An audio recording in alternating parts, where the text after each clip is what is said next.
ini menjadi satu strategi atau pesan politik yang gagal gitu. Pak Jokowi itu kan sebelum debat ngajak Prabowo makan malam itu untuk membuat dirinya pede, untuk memberikan satu dukungan moral kepada Prabowo supaya lawan-lawannya juga agak-agak ketakutan gitu karena mendapatkan mentor dari Jokowi misalnya kan. Tapi ternyata di panggung debat KPU Prabowo justru keok dan kalah telak.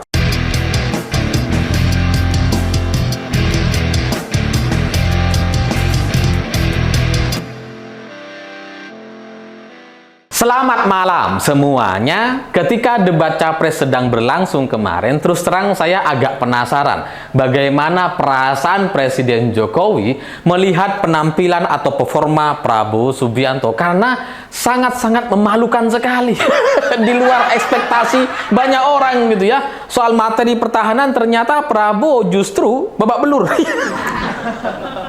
Jadi saya membayangkan apa komentar Presiden setelah debat Capres kemarin gitu, dan ternyata hari ini ketika saya membaca banyak sekali berita di media mainstream, ternyata narasi yang coba dibangun oleh Presiden adalah soal untuk tidak menyerang personal. Dan bahkan minta skema atau debat itu agak diubah agar tidak saling menyerang personal, karena bagaimanapun masyarakat perlu edukasi.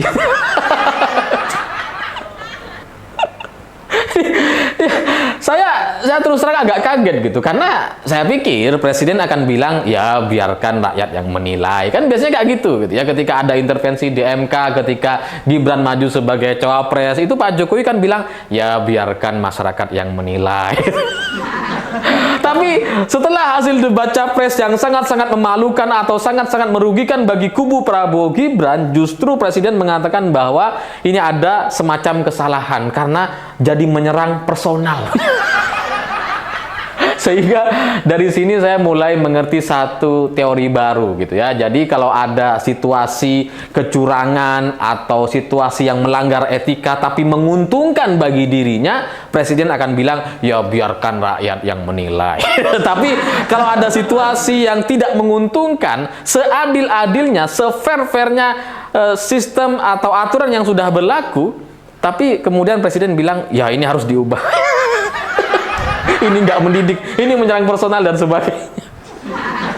Dan saya jadi mengingat-ingat gitu ya, apa yang kemudian membuat Presiden bilang ini ada serangan personal, terutama kepada Prabowo Subianto. Dan setelah saya cek, saya coba ingat-ingat, itu mungkin yang dimaksud serangan personal itu adalah serangan Anies kepada Prabowo dan serangan Prabowo kepada Anies. Karena ini dua-duanya saling serang gitu. Anies bertanya soal kepemilikan lahan, tanah yang sebenarnya memang juga sudah ditanyakan oleh Pak Jokowi tahun 2019 lalu gitu ya.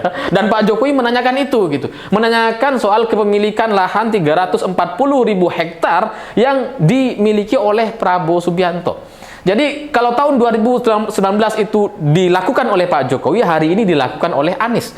Nah, bagi Pak Jokowi tahun 2019 mungkin itu bukan serangan personal, tapi karena dilakukan sama Anies jadi seperti serangan personal. Dan sebaliknya gitu ya, nggak cuma Anies yang menyerang, Prabowo juga menyerang Anies gitu, karena Prabowo bilang bahwa Anda tidak berhak untuk bicara soal etika karena Anda tidak mengajarkan soal etik. Jadi sebenarnya dua-duanya ini saling serang gitu, antara Anies dengan Prabowo. Yang sama sekali tidak menyerang hanya Ganjar Pranowo. Jadi ya saya nggak ngerti kenapa kemudian Pak Jokowi bilang soal ada serangan personal, saling serang personal. Padahal ya sebenarnya keduanya emang saling serang gitu, bukan hanya nyerang Prabowo Subianto. Dan apa yang dilakukan oleh Anies Baswedan atau Ganjar Pranowo di debat Capres kemarin memang membuka data-data dan fakta bahwa Prabowo merasa diserang, ya itulah faktanya gitu.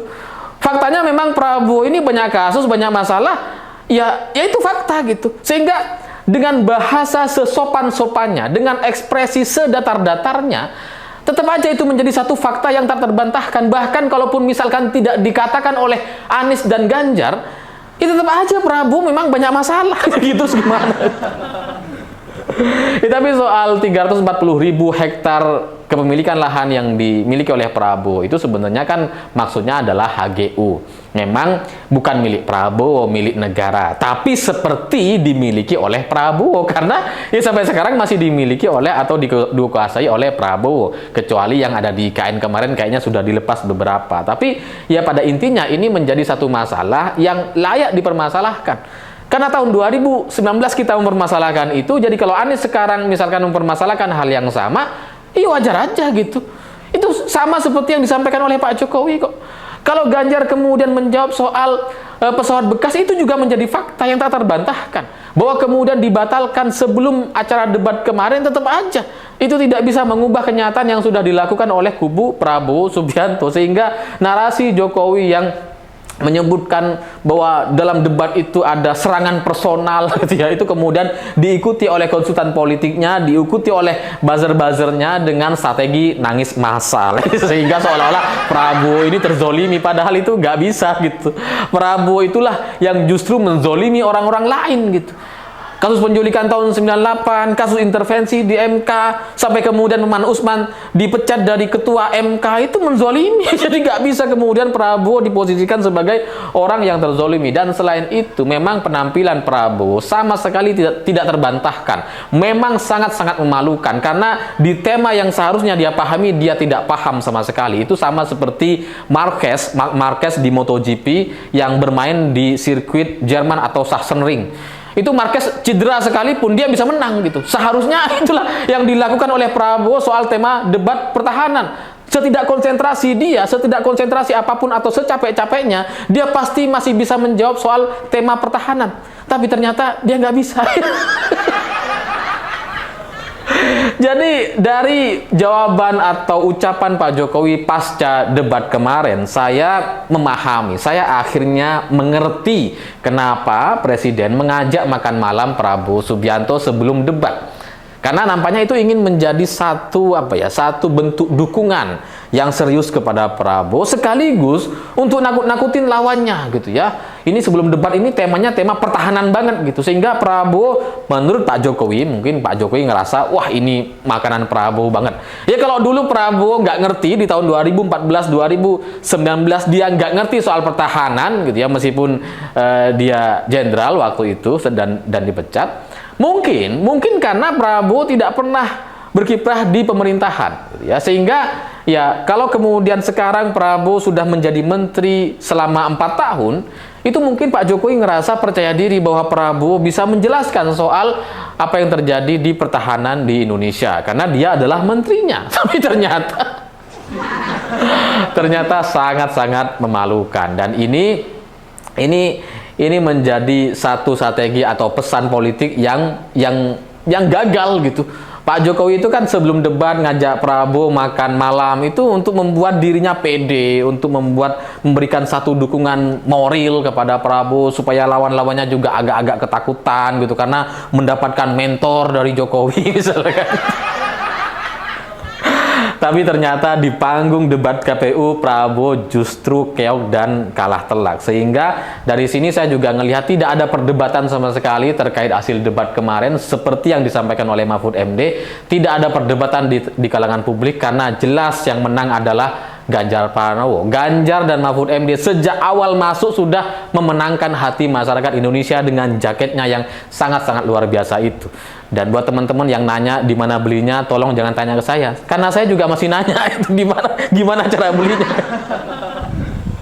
Jadi dari debat Capres kemarin memang yang menyampaikan data-data dan gagasan itu hanya Ganjar Pranowo. Kalau Anies itu adalah beberapa data dan gagasan yang coba dia buka, seperti soal kepemilikan lahan Prabowo, soal etika di MK itu.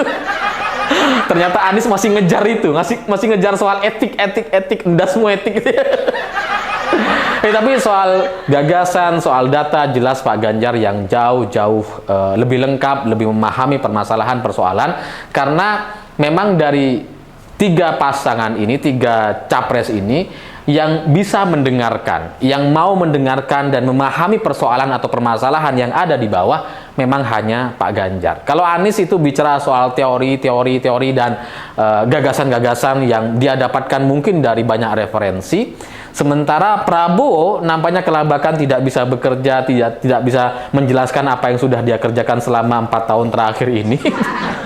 Sementara Ganjar, meskipun belum pernah menjadi Menteri Pertahanan, ternyata dia sudah melakukan riset, dia sudah bertemu dengan berbagai pihak untuk mendengarkan, untuk menerima masukan, dan mencari solusinya untuk Indonesia yang lebih baik ke depan. Sehingga memang untuk memimpin ke depan nampaknya lebih baik Ganjar Pranowo dibandingkan yang lain. Saya pikir itu. Terima kasih sudah menonton.